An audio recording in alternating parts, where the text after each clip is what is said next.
Ladies and gentlemen, distinguished guests, it's great honor to be speaking today on behalf of the American Cancer Society.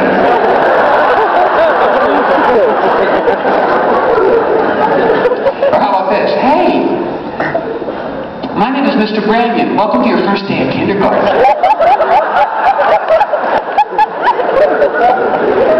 Or this would be the best one right here. It's a boy!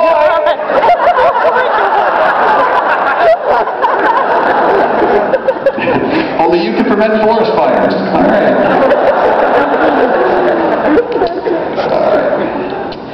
Oh, this was a fun little crowd. Nobody opened fire on a cigarette too, so that's. All right. Well, let's see. Here's the thing. When it comes to evolution and science and all of that, there was a book put out by a guy named Richard Dawkins. Has anybody heard the name Richard Dawkins before? You know who he is? So, not very many of you. Good. That's fine. You don't need to know. But he wrote a book called The God Delusion, and in that book he talks about how there's no such thing as God because science explains everything. He's an atheist. And it's kind of it's a ridiculous book when you read through it because there's so many things that science doesn't explain, like laughter is one of those things. I mean, how do you chemically come up with laughter? But anyway, Richard Dawkins, a lot of people have read his book, and I think the reason that he has as much impact as he has is because he has an English accent. Right? He's from England. And it doesn't matter what you say. If you say it with an English accent, you sound like a genius. Have you noticed that? It's like, what's that? English accents are hot. That's my point right there. It doesn't matter what you say. Oh, I dropped my telephone in the toilet. I'm going to drop my telephone in the toilet too. He says all kinds of things in the book. Bacteria. All of mankind, all of life on Earth comes from bacteria. Most life on Earth is still bacteria. And every one of the trillions of cells within your body is just a colony of bacteria. You kind of believe it because it's English. If we were to try to say it, it'd come out like, we're just cooties, we're just a big bag of cooties. Big bunch of cooties. Who's going to believe that? But my problem is, I got a lot of questions. If evolution happened, if we actually came from apes, if we evolved from apes, why are there still apes? Right? Because at some point there was a weird divergence where they were like, hey, we're going to go evolve, we're going to become a higher species of life. You coming with us?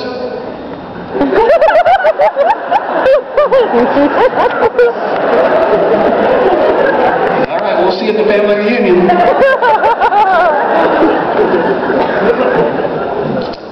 And I was doing some reading recently, and this is what I'll finish up with, and we'll bring Tim back out here. I was doing some reading of 18th century literature, or actually literature that was written in the 1800s. I read Bram Stoker's Dracula, because I've seen all these vampire things, and I wanted to know, well, what was the original Dracula? What was the original vampire like? So I started reading Stoker's Dracula.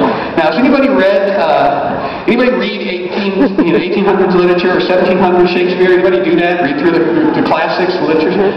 Gosh, it's hard. Yeah. I'm 4 pages into this, and I'm going, is this English? Seriously? So I looked it up, and get this. This is interesting. Shakespeare, who wrote before the 1800s, but Shakespeare had 54,000 words in his working vocabulary. 54,000 words. Now there's 160,000 words in the English language. All right? Shakespeare used 54,000. Now us, today in our modern America, use about 3,000 words. That's why when we read Shakespeare, we're like, what light there's yonder window?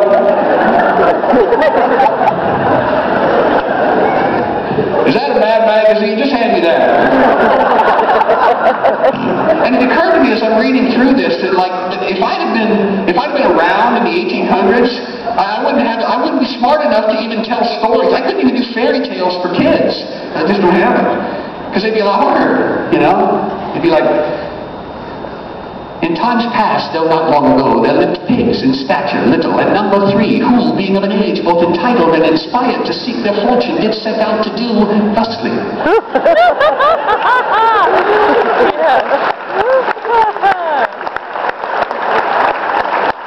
When they could travel the distance, pig number 12 spake, saying, "Hearken, brethren, heed this tempestuous realm. Tarry we long from hearth and home, we shall fare, I fear, not well."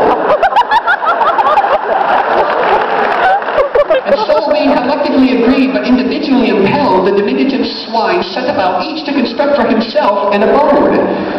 Piglet number 1 did construct his home from straw. Piglet number 2 did likewise, though rather not from straw, instead from sticks. Meanwhile, unique in his imaginings, Piglet number 3 did erect as his domicile, stalwart and garish, a structure made from brick entirely.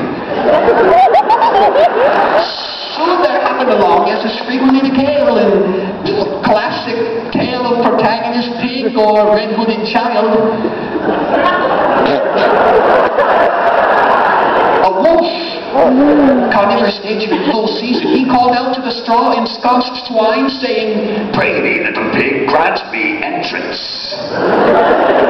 Piglet 1 recalled with sage foreboding that he is mad who trusts in the tameness of a belly-pinched wolf, and responded immediately, "Nay, it shall not be, indeed, not by wit or whiskered jowl."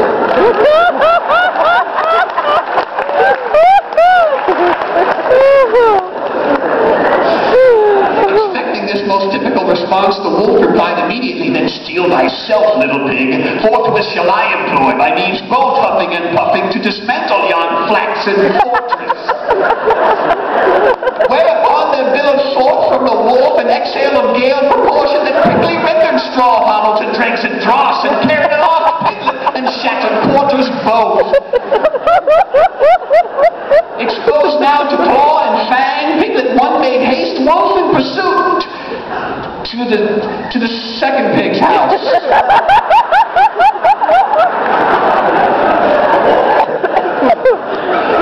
I told her I wasn't smart enough to do this. Piglet 1 spake, "What? Well, this knocks my knickers." "The marshalling of Pharaoh wolf to my doorstep is nowhere among those endeavors amenable or congeniable. 1,000 pardons," squealed number 1. "'Twould seem the beast's painful breath has purged me of home and sound judgment alike."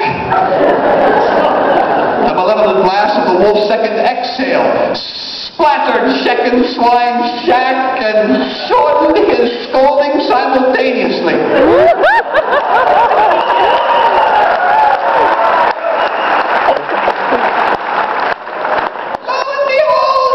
Number 2, stand we now amid wooden wreckage, tremulous and vulnerable, with nary a strategy for eschewing the canine devourer, looming in deadly proximity. Strategy, squealed number 1. "'Tis noble to contemplate tactical particularities, but pressed as we are with the time restraint forbidding detailed strategical conversations, I would urge we run!"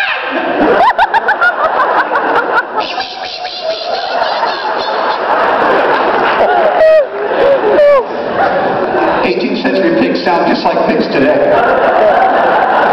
Whether by their own fleet-footed competence or the wolf's winless attitude, the swine arrived unscathed at the impregnable brick ingress of their ultimate kindred neighbor. Upon the third pig's door they pounded with urgent hooves, crying out, "Upon his entrance, and with haste we beseech thee!" The third pig hailed from the American colonies,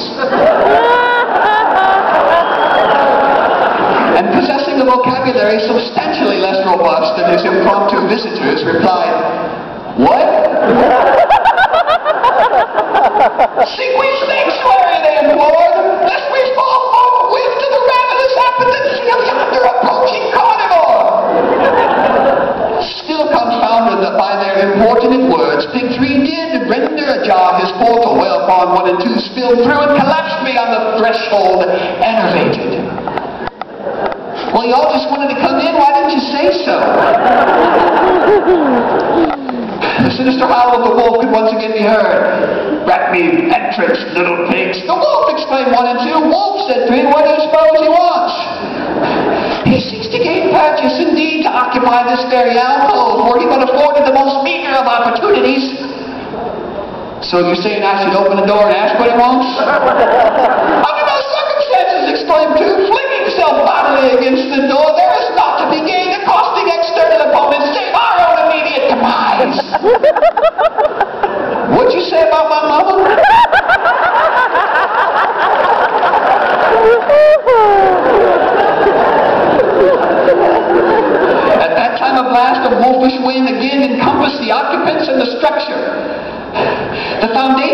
the frame rattled, and lo, to the astonished eyes of piglet and encroaching scoundrel alike, stood the third pig, lodging undaunted.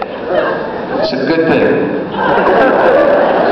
Astonished, Pig 2 called out, "How does, against such relentless and torrential onslaught, this structure endure?" Pig 3 puffed out chest and tapped, "Hoof to hearth," and replied, "American made."